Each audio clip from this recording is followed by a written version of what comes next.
ये तो हुआ इंद्रियों का। फिर आता है अंतःकरण का ब्रह्मचर्य। हमारा मन काम की तरफ तभी जाता है जब उसको निज सुख नहीं मिलता।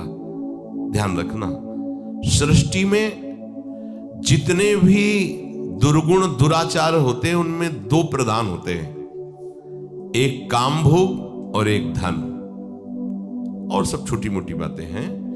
प्रायः जितने भी हिंसा होगी, जितनी भी भयानक घटनाएं होंगी, भयानक युद्ध होगा, उन दो में अंतर्गत ही होगा, दो के अंतर्गत ही होगा। या उसका कहीं ना कहीं काम से संबंध, स्त्री संबंध से या धन संबंध से है।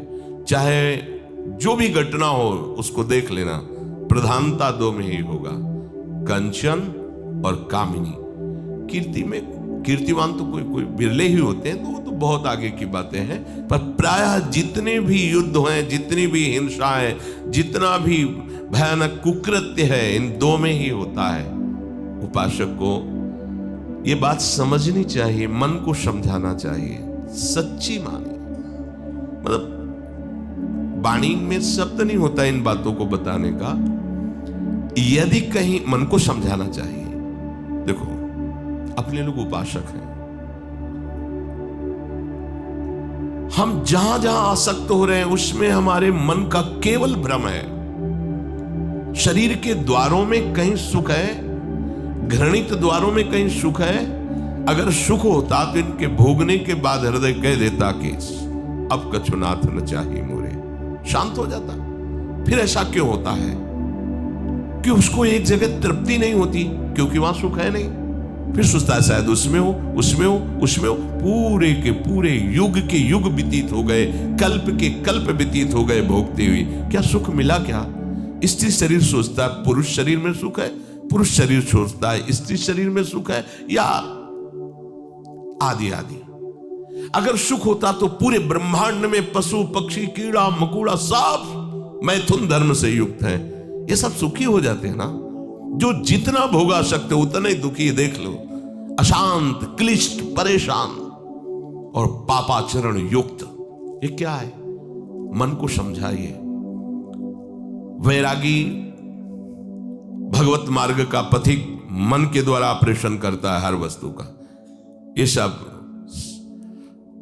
इसको ऐसा ना समझे कि बड़ी गुप्त बातें हैं। गुप्त बातें हैं प्रिया प्रीतम के दिव्य चिदानंद में रहस्य की, ये गुप्त बातें नहीं, इनको समझो खोल करके।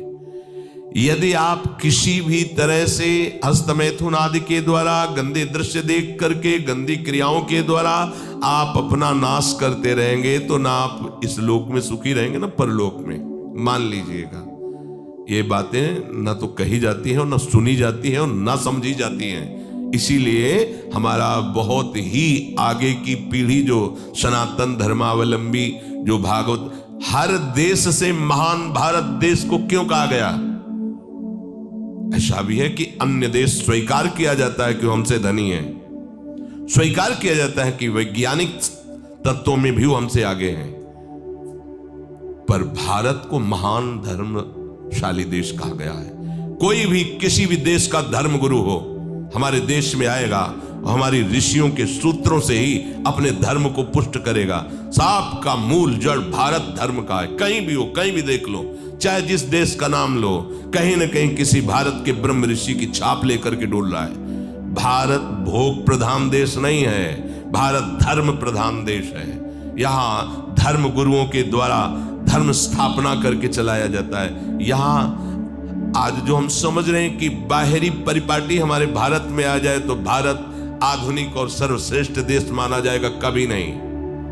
भारत अपनी परिपाटी से चलता है, तब सब देशों के ऊपर राज्य करता है। किसी भी देश में न पतिव्रता मिलेगी न यति मिलेगा, ब्रह्मचर्य का कहीं नामो निशान नहीं मिलेगा। ये भारत देश में ही मिलेगा। यहाँ ब्रह्मचारी मिलेंगे, यहाँ सती मिलेंगे, यहाँ प्राणपण से धर्म का पालन करने वाले मिलेंगे। अब हमारे जो नई पीढ़ी है वो आधुनिकता को स्वीकार कर रहेगी।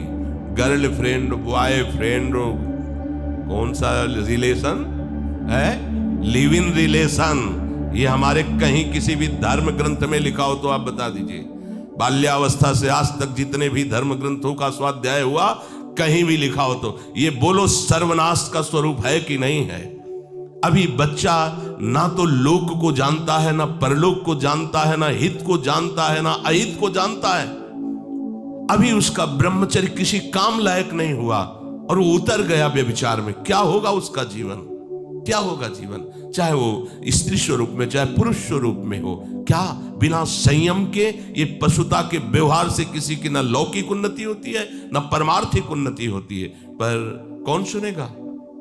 यही कहा जाएगा पुराने जमाने के शास्त्रों को केवल वर्णन कर रहे हैं, ये क्या जाने आधुनिक जमाने को। तो आधुनिक जमाने की दशा क्या, और यहाँ खोल करके देखो। कोई बात नहीं, दोस्त बनाना कोई बुरी बात नहीं, इस बात को हम मानते हैं।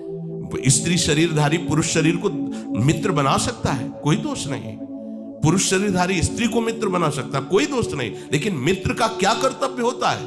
कुपंथ निवार सुपंथ चलावा, कुमार्ग से हटा करके सुपंथ में चलाना, उसकी समस्याओं को दूर करके उसको आनंद में से युक्त करना, उसको सहयोग करना, ना कि शोषण करना। दोस्ती कहते हैं उसके दुखों को मिटा करके उसको शांति और सुख के मार्ग में ले जाना। इसीलिए ये जो आधुनिकता बढ़ रही है, ये जो खान पान गलत हो रहा है, ये जो दर्शन गलत हो रहा है, तो इस जमाने में ब्रह्मचर्य ये केवल शब्द ही लिखा मिलेगा, जीवन में नहीं मिलेगा। नए नए बच्चे व्यसन कर रहे हैं, नशा कर रहे हैं, गंदे आचरण कर रहे हैं। क्या होगा, कैसे आगे कोई समझेगा शास्त्र क्या है, धर्म क्या है, बल क्या है। आज नवयुवक 16 से 28 के बीच में कोई ऐसा नहीं दिखाई देता है जिसमें आध्यात्मिक थोड़ा भी बल हो, काम क्रोध आदि सहने की सामर्थ्य हो। अपने बूढ़े माता पिता को थप्पड़ मार रहे हैं, बूढ़े माता पिता को गाली दे रहे हैं, बूढ़े माता पिता जिन्होंने खवा पिला के इतना बड़ा, उन्हें अनाथालय भिजवाया जा रहा है, उनको छोड़ दिया जा रहा है। आप विदेश घूम रहे हैं, उनके खाने की व्यवस्था घर में नहीं। क्या है ये, आज आधुनिक विद्या का ये प्रभाव है। विद्या विनयम ददाति, जो अपने वयोवृद्धों की सेवा नहीं कर सकता वो क्या विद्या पढ़ा। जो दूसरों की रक्षा नहीं कर सकता क्या विद्या पढ़ा। क्या विद्या का यही स्वरूप है दूसरे का शोषण करना। क्या विद्या का यही स्वरूप है कि शराब पीना, ड्रग्स का ये नशा करना, ये क्या विद्या सिखाती है। और कहा जाता है आज तो आधुनिक विद्या बढ़ रही। मुझे लगता है संयम में रहना ही विद्या का वास्तविक स्वरूप है। अपने इंद्रियों को संयम में रखना, अपने को संयम में रखना, बुजुर्गों का, गुरुजनों का, शास्त्र का, भगवान का भय रखना हृदय में। ऐसा नहीं, आप तभी निर्भय हो पाओगे यदि शास्त्र का भय नहीं, भगवान का भय नहीं, धर्म का भय नहीं, तो फिर आप वहां पहुंच जाओगे जहां भय ही भय।